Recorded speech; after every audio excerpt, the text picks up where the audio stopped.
iniciativa Cindy Lojas Farroupilha. Bom dia a todos. Todos os anos, então, a gente fecha a convenção coletiva. E esse ano nós fechamos, então, de 23 a junho de 25. E para dirimir dúvidas ou perguntas que tenha sobre a nova convenção e os horários de dezembro também, então nós convidamos o nosso assessor jurídico, Olavo de Villa, e vocês terão a oportunidade, então, de dirimir todas as dúvidas possíveis. Com vocês, Olavo, então. Bom dia a todos, tudo bem? Para quem não me conhece, então, eu sou Olavo de Villa Júnior, assessor jurídico, integrante da Graziotin de Villa, que é a empresa de advocacia que assessora o Cindy Lojas. Já faz aí, não vou dizer quanto tempo para não dizer a minha idade, tá? Mas já faz um bom tempo, tá? Então, pessoal, todo ano nós renovamos esse encontro, tá? Porque todo ano acontece uma coisa nova que nos leva a ter que debater a convenção coletiva que foi fechada, tá? Então, eu quero combinar com vocês, para que não fique chato, porque eu não gosto nem da minha voz, tá? Quanto mais ficar falando, que eu vou fazer algumas explanações rápidas, mas que vamos tentar debater, vamos ver se a gente consegue esclarecer algumas dúvidas. Eu tenho recebido ligações, não só aqui da nossa categoria de Farroupilha, mas como o meu escritório de Caxias, de todas as categorias, com um monte de dúvidas sobre o que está acontecendo, principalmente em razão das decisões de decisões tomadas pelo Judiciário, tá? Vocês sabem que nós estamos vivendo hoje um dos momentos de maior insegurança jurídica dentro do nosso Judiciário. Então, tem muitas decisões que nós estamos tentando entender, tem muita coisa que nós vamos debater aqui que pode ser modificada amanhã, tá? Porque realmente não existe uma segurança de que isto foi julgado e acabou. Tá? Nós estamos em uma situação bem confusa. Então, eu vou primeiro fazer uma explanação rapidinha, que é a explanação chata, tá? E depois vamos tentar debater dúvidas, perguntas, tá? Que eu tenho certeza que vocês têm. Dúvidas e perguntas não só sobre a convenção, mas sobre a relação sindical entre os sindicatos representados, né? Tá? E vocês têm aí muitas empresas que vocês atendem que devem estar em dúvida também, tá? Então, pessoal, o que é a convenção coletiva de trabalho? Tá? A convenção coletiva de trabalho é uma tentativa do legislador brasileiro, tá, de trazer uma opção de negociação do contrato de trabalho. Porque o nosso contrato de trabalho, como eu já falei várias vezes para vocês aqui, ele é um contrato muito ruim. Ele é um contrato fechado. O que vocês negociam, o que vocês preenchem no contrato de trabalho quando vocês contratam alguém? Salário e horário, né? E o nome. O resto está na lei. E não tem como negociar. O resto está na lei e não tem como negociar. O nosso legislador, vendo que isto estava transformando o país num país insuportável, do ponto de vista negocial entre trabalhador e empregado. Vocês sabem qual é o percentual de trabalhadores com carteira assinada hoje? Alguém sabe? Do trabalho que existe no Brasil, da prestação de serviços, qual é o percentual? Não chega a 20% do brasileiro. Então nós estamos falando de uma elite que tem a carteira assinada e que supostamente tem direitos. Tá? Então vejam isso, o que se tentou então através das convenções coletivas, lá já antigamente, porque a convenção é antiga, né? Mas o que se tentou? Vamos trazer os sindicatos, que são os representantes desses trabalhadores, para que os sindicatos possam dizer o que é interessante para um e o que é interessante para outro e como é que a gente pode chegar a um acordo e firmar uma cláusula coletiva. Tá? Até pouco tempo atrás, antes de 2017 ali, tá? O acordo coletivo, a convenção coletiva, ela era restrita. Ela poderia ser a qualquer momento revista pelo judiciário, tá? E o judiciário dizia assim, não ficou bom para ele. Não ficou bom para ela. Não ficou bom. E anulava a cláusula, anulava a convenção, Às vezes anulava a cláusula que tinha sido negociada através de uma outra cláusula de concessão. Então era muito ruim. O judiciário investigava se era bom para alguém, na cabeça do juiz, o que era bom para alguém. Depois de 2017, se cumpriu a Constituição do Brasil, que diz o seguinte: o que é negociado, tá, deve se sobrepor ao que é legislado. Isso estava na Convenção desde 88. Tá? Só que de 2017 para cá, por causa de uma lei ordinária, quer dizer, a gente cumpre lei ordinária, não cumpre a Constituição, tá? Que veio e disse, olha, aí se passou a dizer, então tá bom, então o que vocês negociarem entre vocês, tá? Desde que não seja direito indisponível do trabalhador, vai valer sobre a lei. Esse desde que não seja direito indisponível é a famosa, ninguém sabe o que é direito indisponível. Tá? Então isso é aquele negócio assim, eu vou te dar, mas eu vou dar mantendo um poderzinho para mim. O judiciário ainda tem o poder de anular a cláusula se ele achar que é direito indisponível. Um dos direitos indisponíveis que está em discussão, a questão do intervalo para alimentação, porque vocês sabem que a gente pode fixar 30 minutos, né? Tem muito juiz dizendo, não, intervalo para alimentação é questão de saúde do trabalhador. E a saúde do trabalhador é direito indisponível, tanto que você não pode tirar a insalubridade e periculosidade de jeito nenhum. Então tem essa discussão. A maioria dos juízes está dizendo, não, espera aí, mas quem é que disse que 30 minutos não é suficiente para comer e fazer aquele descansinho e o funcionário sair antes no final do dia? Quem disse? Quem disse? Quem? Precisa de subsídios, né? Então a maioria dos juízes está dizendo, não, é válido. É válido, tá? Não é direito indisponível esse não é um dos direitos indisponíveis, tá? Só como exemplo. Então, evoluímos e chegamos a um ponto que nós estamos agora, onde sim, a maioria das questões podem ser negociadas, à exceção do que está lá no artigo 611-B da CLT, que replica o artigo 7º da CLT, da Constituição. O que está na Constituição não pode ser negociado, óbvio. O que está ali tu não pode negociar, porque é cláusula pétrea. Então, eu não posso tirar o FGTS, eu não posso tirar o 13º, eu não posso passar por cima do limite de 8 horas de trabalho, tá? Complementado pelo que está na CLT, porque a Constituição diz, salvo negociação coletiva de trabalho. Tá? Então, assim se construiu a questão negocial no Brasil. Tá? Assim que se chegou ao que nós chamamos hoje de a convenção coletiva, negociação coletiva de trabalho, que nada mais é do que pegar aquele contrato de trabalho ruinzinho e tentar adequá-lo ao interesse de uma categoria econômica e laboral. Tá? Então, pegar aquele contrato que está muito ruim na lei e tentar fazer com que ele melhore, com que ele seja mais moderno, com que ele seja mais atuante. Onde é que foi que surgiu, principalmente, essa questão de bater no negociado? Os metalúrgicos de São Paulo, tá? A categoria metalúrgica de São Paulo, então, montadoras e tudo aquilo que tem em São Paulo, eles começaram a fazer acordos coletivos dizendo o seguinte, o meu FGTS, tá? Eu não vou recolher em guia para o Estado para mandar para a Caixa. Por acordo coletivo de trabalho, tá?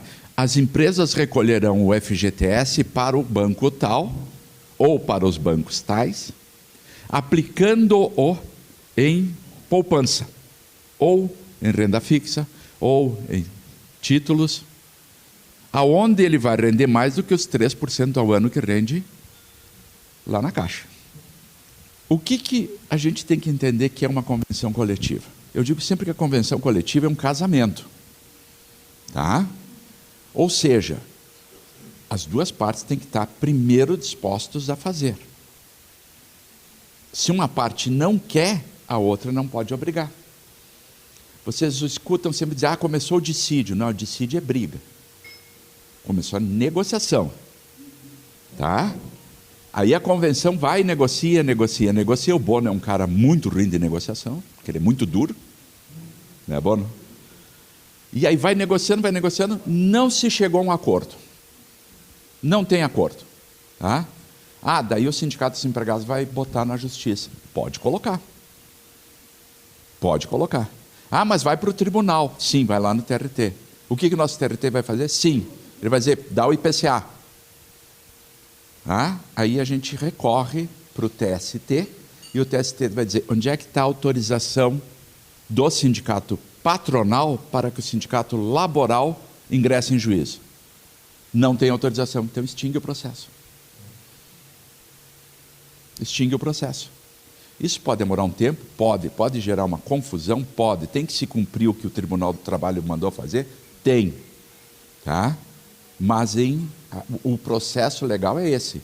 Aí sim você está em dissídio, se o judiciário tiver que ser chamado a intervir. O dissídio existe quando os dois sindicatos dizem, olha, eu negociei tudo, praticamente tudo, só me falta esse detalhezinho que é uma filigrama. O senhor pode me ajudar e me dizer quem tem razão? Tá? E vocês escutam dizer muito também, os metalúrgicos lá de Caxias passaram por isso, foi feita a negociação lá no tribunal. Né? A gente vai no tribunal negociar por uma questão de respeito, mas não há obrigação nenhuma de ir lá negociar. Ele está atuando lá, o desembargador, como um negociador que tenta aproximar as partes. Tá? Mas se um disser, não, beijinho, não tem nada mais que ele possa fazer. Então, muitas vezes, por experiência, por respeito mútuo, para tentar se chegar num consenso, se utiliza do judiciário como um negociador, mas só para isso. Se quer brigar, tem que entrar com dissídio. Aí sim, propor ação, desde que haja autorização dos dois. É um contrassenso, mas alguém casa obrigado? Bom. Fez antes do casamento, vai casar, obrigado, porque né? Mas nem isso mais eu acho que acontece, né? Se não quer, não casa. Nem filho, nem a estiopa do pai, não tem mais nem estiopa, né? Uma vez tinha estiopa, o cara ia casar. Tá bem feliz, chorava. Né? O cara de preto, né? Chorava, não vou casar, mas casava. Então, temos isso, tá? Então, como é que funciona? Então, é uma aproximação. Muitas vezes o pessoal diz, mas vocês não estão conseguindo negociar? Não, pessoal, já fez 10 reuniões. Já se fez 10 reuniões, já se discutiu de tudo, já se chegou a uma situação que realmente estamos no impasse. E, às vezes, o impasse é grande. Tá? Como aconteceu esse ano, de que o índice ficou um índice de 3% para a negociação aqui, na região do comércio, né? Tá? E o pensamento geral era que ia ser de 4%. Então, muito sindicato laboral já tinha dito para o seu associado, vai dar 4% e vamos fechar pelo índice, né? Só que o índice ficou em 3%, e aí ficou baixo, e índice baixo é ruim para a negociação. Assim como o índice muito alto. O índice bom é aquele no mediano, né? Fica no meio. Então, vocês veem, foi uma discussão bem complicada. 1% sobre 3% é um aumento grande. Em percentual é 1/3, né? É 33% de aumento. Ninguém fez essa conta, né? 1% de aumento é 33% de aumento. E aí, para o comércio que está combalido, o comércio está com dificuldade, 33% é um aumento razoável. Monetariamente, sobre um salário, 1% não é grande coisa. Mas aí tu pega uma categoria toda, aí tu pega empresas maiores, nós não estamos negociando só para o pequeno, para aquele que tem um funcionário, nós estamos negociando para aquele que tem 10, tem 1.000. Todo mundo vai pagar aquilo. Então, veja bem, em alguns momentos a folha vai ter um impacto. E vocês sabem que não é só isso, né? Vai gerar impacto. Tá?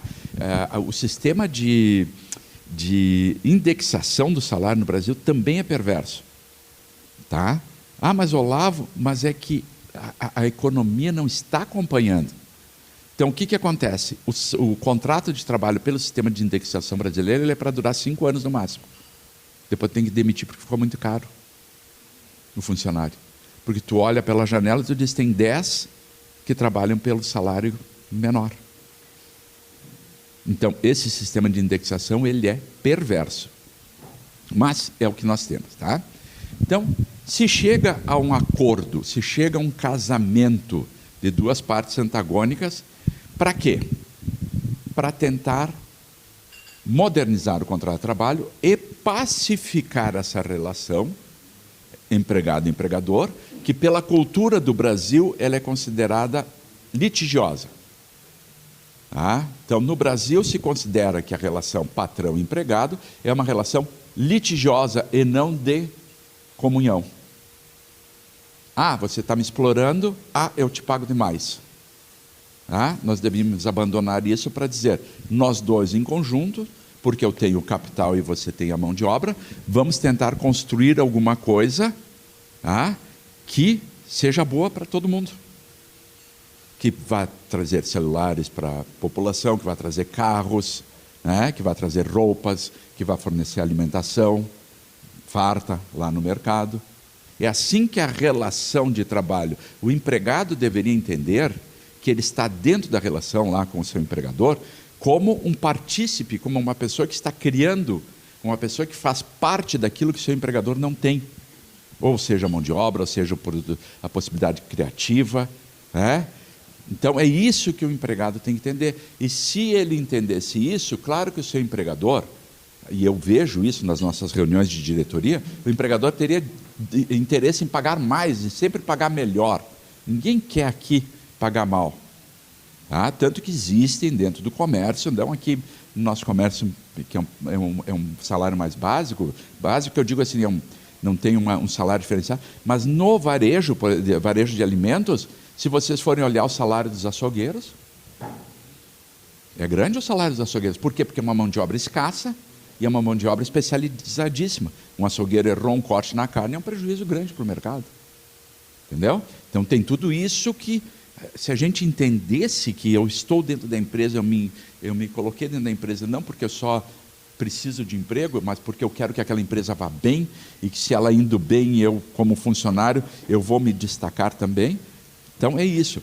Nós estamos tentando, o que a convenção também pode fazer? Ela pode fazer com que isso seja apaziguado, ou seja, trazer paz nessa relação, para que se possa trabalhar em paz dos dois lados, né?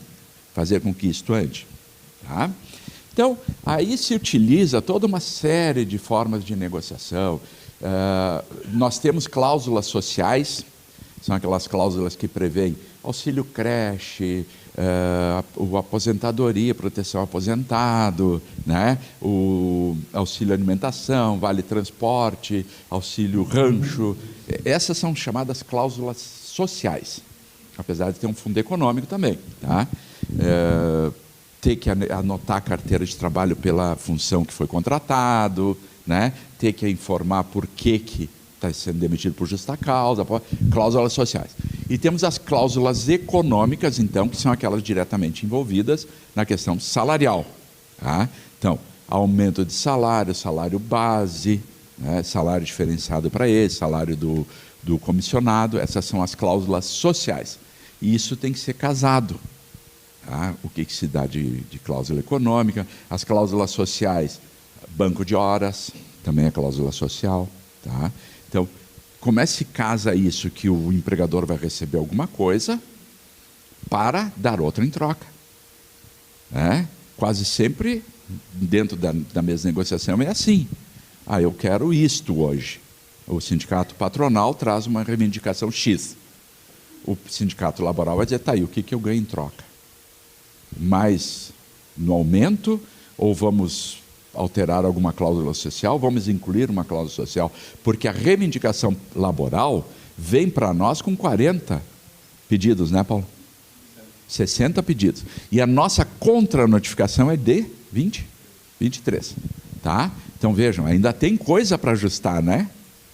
E ainda tem coisa porque a economia, a relação sindical, ela é dinâmica, né? Então, tem que ajustar. Uma outra coisa que o pessoal diz, terminou a negociação, terminou, está tudo pacificado. Não, a CLT diz o seguinte, vocês vivem em negociação. Se em algum momento vocês verem que o rumo que está se dando é ruim, não tem problema nenhum. Retifica a negociação faz uma nova em cima dessa, ou altera. O que vocês quiserem fazer vai ser feito. E hoje o Estado, ele realmente foi retirado dessa negociação. Ele foi posto de lado, tanto o Judiciário, que não deve interferir, está lá na CLT, como o Ministério do Trabalho, ele é um mero depositário, ele é um cartório, que é onde nós depositamos as nossas convenções. Ele não pode nem dizer está bom ou está ruim. Vocês dizem, tem às vezes vem na defesa, porque o Ministério do Trabalho não se manifestou, mas não tem que se manifestar. Ele só registra. Ele registra, está aqui. Está certo ou está errado? O problema é de vocês. Tá? Então, basicamente, pessoal, é isso, tá? Eu acho que eu começar a falar aqui da decisão principal da STF é um pouquinho, né, prematuro. Vamos tentar fazer esse bate-volta agora, vamos tentar fazer um jogo de perguntas e respostas? E eu posso perguntar para vocês também, tá? Porque eu não sei nada. Eu estou perdido. Então, eu posso perguntar para vocês. Eu quero dizer para vocês de novo, nós estamos vivendo a maior insegurança jurídica que o Brasil já viveu. Nós tivemos STFs ruins. Tá? Agora, a situação hoje está bem complexa. Tá? Eu vou só dar uma pincelada bem rapidinho para vocês como é que foi essa decisão do STF, que eu acho que está na cabeça de vocês, né? Essa última decisão do STF sobre a contribuição assistencial. Tá? O que acontece? A Constituição Federal, ela diz o seguinte: você não é obrigado a se associar nem permanecer associado a nada. O que isso quer dizer? Que você pode se associar a qualquer coisa que você quiser e se desassociar a qualquer momento. E só vai ter obrigação com essa associação quando for sócio. Tá? A grande torcida do Internacional, que vai ser campeão da América, tá? Eu sou colorado. Tá? Vai ser campeão da América, desculpa dizer para vocês. É aquele negócio, é um time ruim com sorte. Tá? É o homem feio que as mulheres acham legal. É ou não é? E vai achar uma mulher linda para casar. É isso aí, o Inter é isso hoje. Ele é um time ruim com sorte. Mas vamos lá. Então, o que acontece com o Internacional? Eu sou colorado. Eu sou obrigado a me associar no Inter? Não, né? Sou obrigado a pagar ao clube uma taxa associativa? Não. Se eu quiser, eu vou lá, me associo. O que o Supremo disse não é bem assim.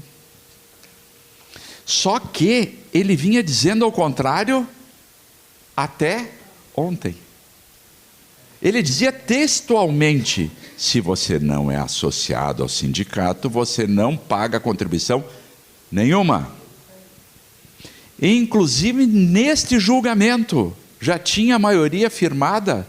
Aliás, o julgamento já tinha terminado, dizendo: não, olha, foi sempre assim, vai continuar sendo.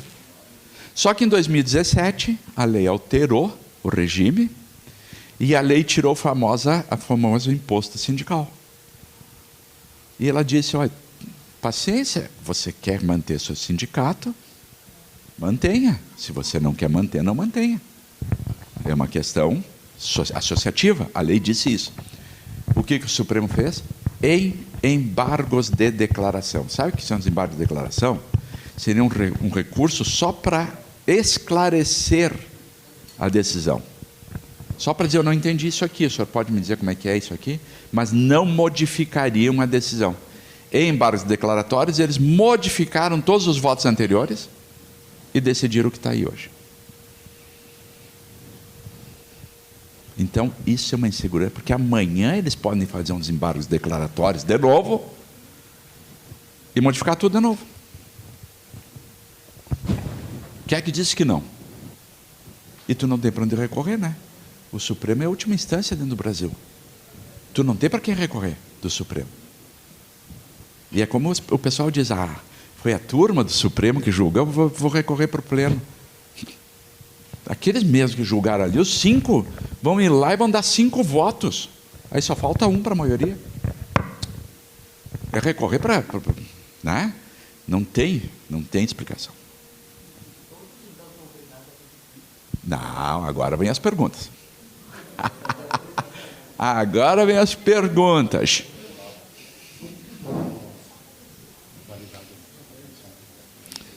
Ah, tá. O Paulo só...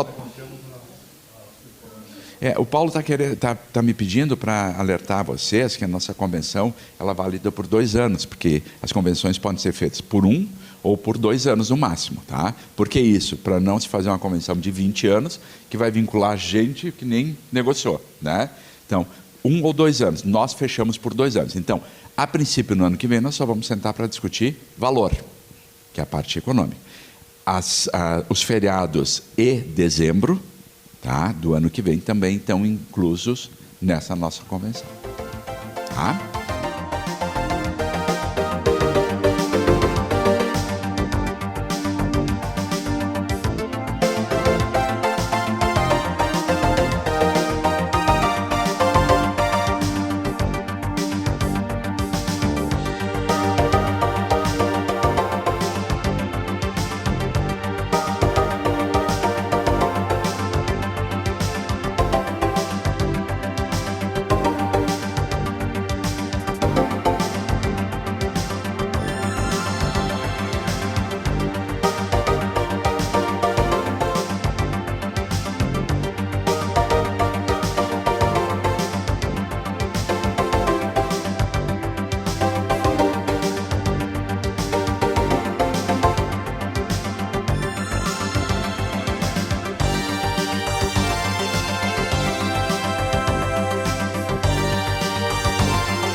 Iniciativa Cindy Lojas Farroupilha.